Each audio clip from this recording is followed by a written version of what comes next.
नमस्कार विद्यार्थी मित्रों, सारथी सपोर्ट यूट्यूब चैनल पर आप तमाम मित्रों નું हार्दिक स्वागत है। तो આજના આ વિડિયોની અંદર ધોરણ 12 ઇતિહાસ માર્ચ 2024 ની પરીક્ષા માટેના વિભાગ ડી ના મોસ્ટ ઇમ્પોર્ટન્ટ ખૂબ જ અગત્યના પરીક્ષાલક્ષી પ્રશ્નો જોવાના છે। જો તમારે પીડીએફ ડાઉનલોડ કરવી હોય તો ડિસ્ક્રિપ્શનમાં આપેલી લિંક ઉપરથી ડાઉનલોડ કરી શકશો। અને વિભાગ ઈ જેનો વિડિયો આપણે ઓલરેડી ચેનલ ઉપર અપલોડ થઈ ગયેલો છે, જે તમે પ્લેલિસ્ટમાંથી જોઈ શકશો। વિભાગ ડી ની અંદર ટોટલ તમને 14 ક્વેશ્ચન આપેલા હશે। 14 માંથી કોઈ પણ 10 પ્રશ્નો તમારે લખવાના થશે।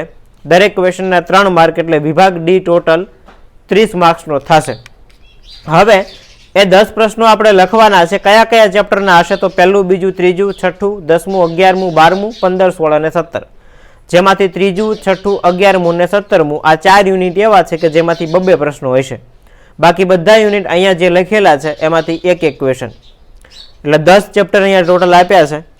દરેકમાંથી એક એક ને 4 ચેપ્ટર એક્સ્ટ્રા, જેમાંથી 2 એટલે 14 માંથી 10 ક્વેશ્ચન તમારે લખવાના થશે।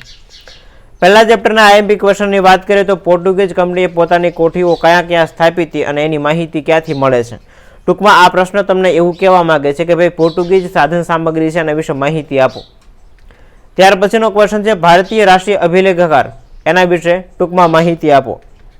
ત્રીજો ક્વેશ્ચન, સિક્કાઓમાંથી પ્રાપ્ત થતો ઇતિહાસ સમજાવો, કે ભાઈ ભારતનો ઇતિહાસ છે આપણે સિક્કાઓના આધારે કેવી રીતે જાણી શકાય, એ સિક્કાઓના આધારે પ્રાપ્ત થતો ઇતિહાસ સમજાવવાનો છે।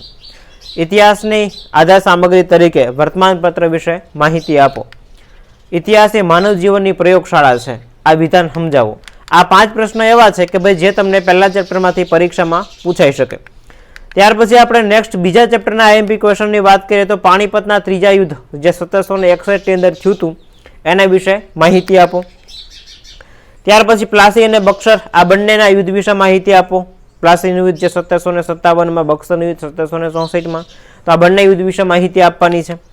ત્યારબાદ ટીપુ સુલતાનની આંતરિક નીતિ સમજાવો, તો કે ભાઈ પોતે છે ઘણી બધી આધુનિક શસ્ત્રાગારની સ્થાપના કરે છે, પુસ્તકાલયની સ્થાપના કરે છે, જેકોબિન ક્લબનો સભ્ય બને છે, રાઈટ। તો આ બધી જે છે ને આંતરિક નીતિ, નવી તોલમાં પદ્ધતિઓ દાખલ કરે છે, હથિયારો નવા દાખલ કરે છે, આ બધી એની આંતરિક નીતિમાં હતું। ત્યારબાદ ત્રીજા ચેપ્ટરના ક્વેશ્ચનની વાત કરીએ તો દ્વિમુખી શાસન પદ્ધતિ એટલે શું સમજાવો, તો કે ભાઈ જે પ્રજાને રાખવાની જવાબદારી હતી એ બધી રાજાની રહેતી, અધિકારો, વહીવટો આ બધા ઈસ્ટ ઇન્ડિયા કંપની પાસે હતા। તો આજે આખી પદ્ધતિ હતી દ્વિમુખી શાસન પદ્ધતિ। ભારતમાં યુરોપિયન કંપનીઓની વસાહતોનું વર્ણન કરો। ડેલહાઉસીની ખાલસા નીતિ સમજાવો, 5 રીતોનો ઉપયોગ કરીને કોઈ પણ રાજ્ય ખાલસા કરી લેતો, દત્તક પુત્ર લેવાનો અધિકાર નાબૂદ કરે છે, પછી કોઈ રાજ્ય છે ને ગેરવ્યવસ્થાના બાને, કરજના પેટે યુદ્ધ કરીને રાજ્ય પોતાનામાં ભેળવી દેતો। ત્યાર પછી આપણે નેક્સ્ટ વાત કરીએ ભારતમાં જુદી જુદી પ્રજાનું આગમન શા માટે થયું હતું સમજાવો, તો કે ભાઈ ભારત એક એવું રાજ્ય છે કે ભાઈ જેની અંદર વ્યાપાર કરવા માટે અથવા તો કહી શકાય કે શાસન કરવા માટે અનેક પ્રજાતિઓ આવી હતી। તો એ ભારતની અંદર આવેલી અલગ અલગ પ્રજા શા માટે આવી તેના વિશે લખવાનું છે। ત્યારબાદ છઠ્ઠા ચેપ્ટરના આઈએમપી પ્રશ્નોની વાત કરીએ તો ભારતમાં કૃષિ ક્ષેત્રે સ્થગિતતા કયા કારણોથી આવી। ત્યાર પછી ભારતના હુનર ઉદ્યોગના વિનાશ માટે અંગ્રેજોએ શું કર્યું।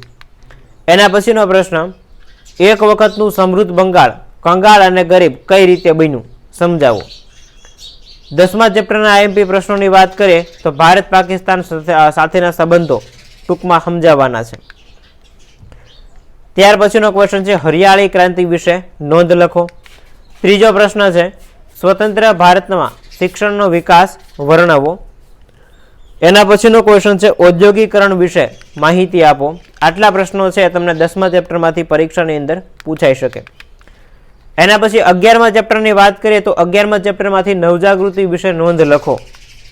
પછીનો ક્વેશ્ચન પ્રતિધર્મ સુધારણા એટલે શું। ત્રીજો ક્વેશ્ચન નવજાગૃતિના કારણે વૈજ્ઞાનિક સંશોધનો વિશે ટૂંકમાં જણાવો। ધર્મ સુધારણાનું સ્વરૂપ જણાવો। 12મા ચેપ્ટરના ક્વેશ્ચન છે પ્રથમ વિશ્વયુદ્ધનું તાત્કાલિક કારણ કયું હતું। પ્રથમ વિશ્વયુદ્ધના કારણો ટૂંકમાં લખો, બધાય કારણો લખવાના છે ટૂંકમાં, ડિટેલમાં નહીં। ઉગ્ર રાષ્ટ્રવાદ સમજાવો। રશિયન ક્રાંતિથી રશિયામાં આવેલા પરિવર્તનો જણાવો।